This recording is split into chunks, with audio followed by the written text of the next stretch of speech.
PES, FIFA ou Football Manager, vous avez probablement été marqué dans votre jeunesse par un de ces jeux vidéo. Vous avez, j'imagine, comme moi, saigné littéralement au moins un de ces jeux et vous y jouez peut-être encore aujourd'hui. Vous l'aurez compris, on va aborder aujourd'hui le cas des jeux vidéo dans une thématique un peu plus légère que ce que j'ai pu faire jusqu'à présent sur la chaîne, mais ça reste un sujet avec une réflexion derrière. Bref, installez-vous confortablement pour ce nouvel épisode de podcast Football Club.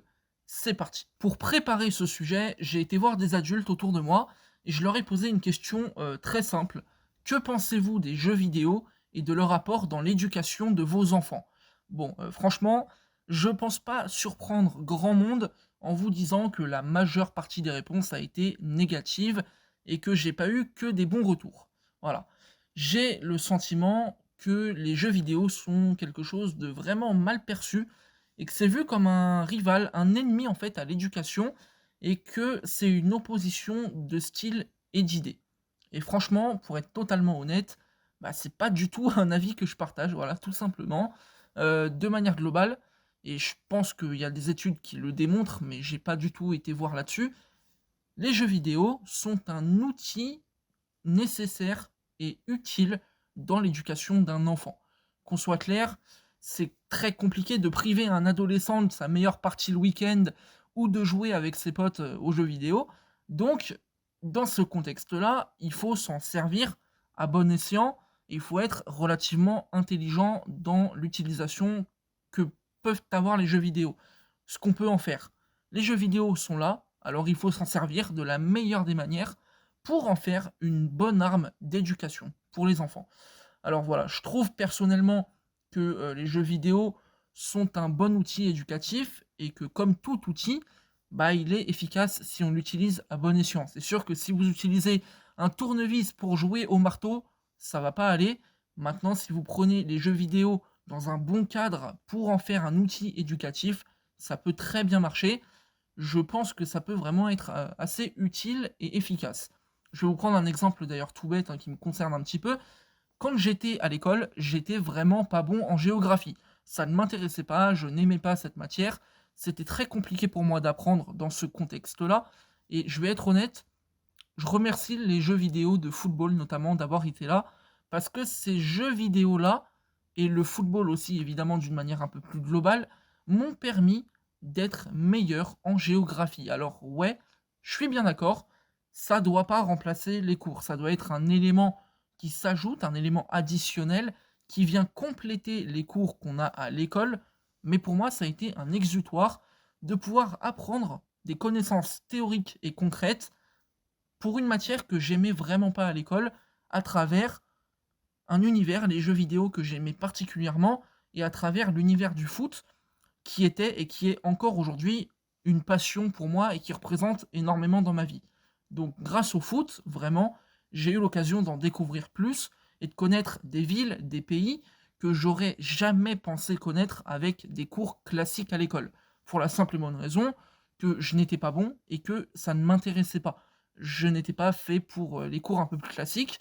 Alors j'ai pris un chemin d'apprentissage un petit peu différent et aujourd'hui, voilà, quand on parle de la Bosnie-Herzégovine, bien sûr que je comprends de quoi on parle. J'ai été marqué par les jeux vidéo, par les matchs amicaux aussi de l'équipe de France.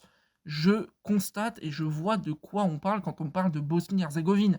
Pareil, notamment pour le Honduras, que j'ai découvert à la Coupe du Monde et que j'ai découvert notamment grâce au jeu FIFA World Cup 2014, qui était un très bon jeu au passage que j'ai beaucoup aimé. C'est vraiment quelque chose de particulier, mais quand je vois ce genre de retour de la part de jeunes, je suis pas étonné. Je suis pas étonné de voir qu'ils ont eu des apprentissages par le biais des jeux vidéo pour compléter ce qui se passait à l'école.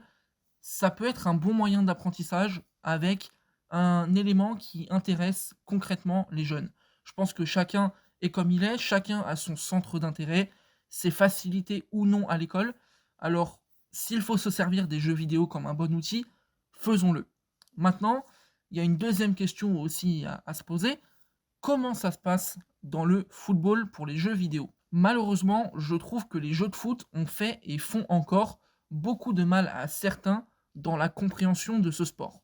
Quand je dis ça, je pense que vous l'avez compris, Je vise tout particulièrement FIFA. Alors je sais plus si ça s'appelle encore comme ça, mais c'est ce jeu-là que je vise, qui en fait, par son mode de fonctionnement et les modes de jeu qu'il a causé beaucoup de tort en fait au sujet de la réflexion et de la compréhension du foot.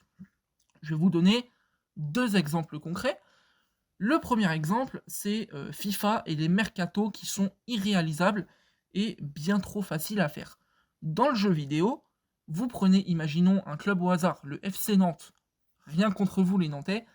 Vous prenez le FC Nantes, vous êtes en carrière sur FIFA, vous pouvez à peu près faire toutes les recrues que vous voulez. Vous voulez signer Lionel Messi au FC Nantes, ça va être faisable.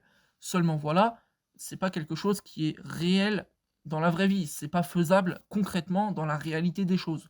Et quand je vois sur les réseaux sociaux le nombre de gens qui proposent un mercato idéal pour leur club et qui sont déconnectés des réalités et franchement à côté de la plaque, je me dis que c'est dommage parce que c'est un concept très cool de faire un mercato.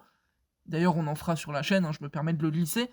C'est un concept qui est vraiment chouette à faire, c'est très cool, mais malheureusement les gens sont déconnectés. Et en fait, j'arrive pas à me retirer de la tête que c'est notamment dû à l'impact des jeux vidéo. Explication très simple, je l'ai donnée. FIFA est un jeu très connu, qui se vend à énormément d'exemplaires, et forcément, beaucoup de gens y jouent. Je pense que vous vous en doutez. Quand les gens sont en mode carrière et font des mercatos, moi le premier sur FIFA, je me régalais sur ça. Mais c'est trop simple. C'est trop simple parce que quand vous avez un club, en fait, il vous suffit quasiment de faire une offre et c'est réglé.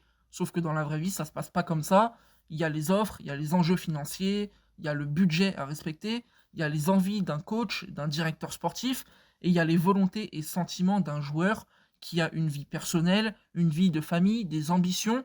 C'est bien plus complexe que ça, et je trouve que FIFA a vraiment rendu le mercato trop facile dans la tête de trop de gens, et que du coup ça donne une déconnexion par rapport à la réalité. Il y a un deuxième exemple aussi, toujours par rapport à FIFA, c'est le jeu Ultimate Team, le mode de jeu, pardon, Ultimate Team.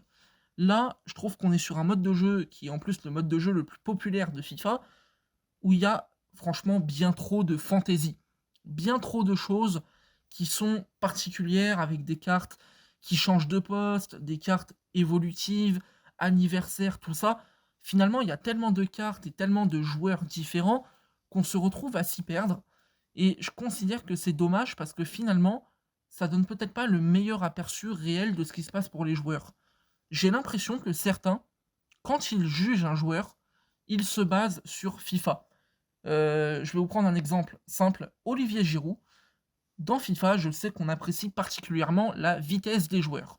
Olivier Giroud, je l'apprécie beaucoup, c'est un super joueur, mais il n'est pas réputé pour cette qualité-là. Et j'ai l'impression qu'il est énormément dénigré et qu'on le fait passer pour un mauvais joueur, notamment par ce manque de vitesse qu'il a.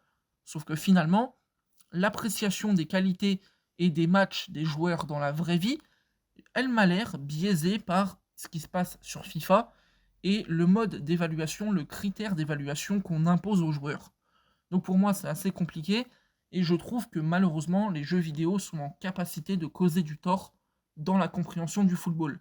Par contre, il y a aussi des choses qui sont positives et on va les évoquer. Dans les choses positives, j'aimerais dire un truc très important, les jeux vidéo permettent de vraiment mieux connaître le football par les clubs, les joueurs, les sélections et différentes règles. Alors pour ça, c'est valable par rapport à FIFA et Football Manager, notamment concernant les clubs et les joueurs, mais j'ai surtout envie de mettre en avant Football Manager en fait, qui est un jeu bien plus complet finalement que FIFA et surtout bien plus complexe sur le plan des connaissances.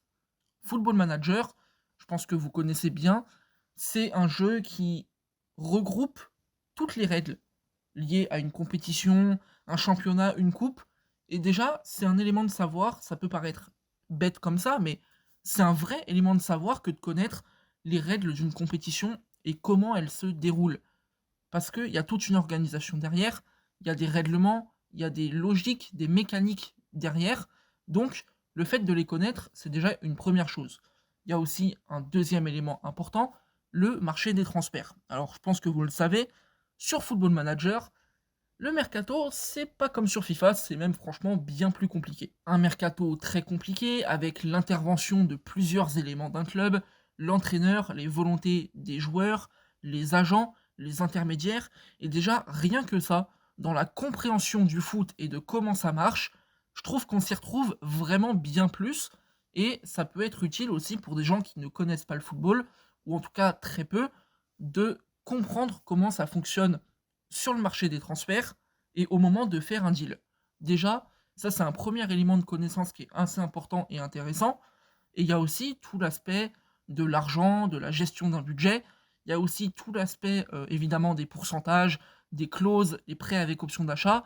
Toutes ces choses-là sont des éléments additionnels qui sont particulièrement intéressants dans ce jeu et qui amènent une certaine richesse. Franchement, moi le premier, sur Football Manager, j'ai pu comprendre aussi certaines choses sur le mercato, les différentes règles aussi dans un pays, les périodes de mutation, pas de mutation. Il y a beaucoup de règles dans le marché des transferts, sur le marché. Il faut les comprendre et oui, je suis d'accord avec vous, Football Manager n'est pas quelque chose qui va tout vous apprendre. Vous pouvez pas apprendre tout par Football Manager et par les jeux vidéo au global. Mais on en revient à ce que je disais dans la première partie de la vidéo, c'est un outil qui permet d'approfondir l'éducation. Et franchement, je le trouve très positif parce que Football Manager est un très bon jeu. Et quand on y passe du temps, et ben, le fait de pouvoir apprendre, de pouvoir développer sa culture quand on est curieux et passionné, c'est une belle chose de pouvoir faire un sorte de all-in et de profiter tout en apprenant. Alors voilà, je me suis fait l'avocat du diable et je considère qu'il est important de remettre les jeux vidéo à leur place. Pour certains, il s'agit d'un simple hobby. Pour d'autres, il s'agit d'une véritable passion et ces gens ne peuvent pas imaginer leur vie sans les jeux vidéo et je peux le comprendre. Et pour d'autres, et c'est aussi mon point de vue, c'est un outil d'apprentissage, oui, mais aussi un outil d'épanouissement. Si vous pouvez permettre à votre enfant ou à vous-même d'apprendre en étant épanoui, je pense que la mission est réussie et qu'on ne peut pas mieux faire. Voilà. J'aimerais aussi passer un message important, un autre message important. Je peux concevoir qu'on veut voir son enfant briller avec des connaissances en maths, en français, en physique ou que sais-je encore. Mais s'il vous plaît, vraiment, s'il vous plaît, ne négligez pas la culture sportive et la culture footballistique.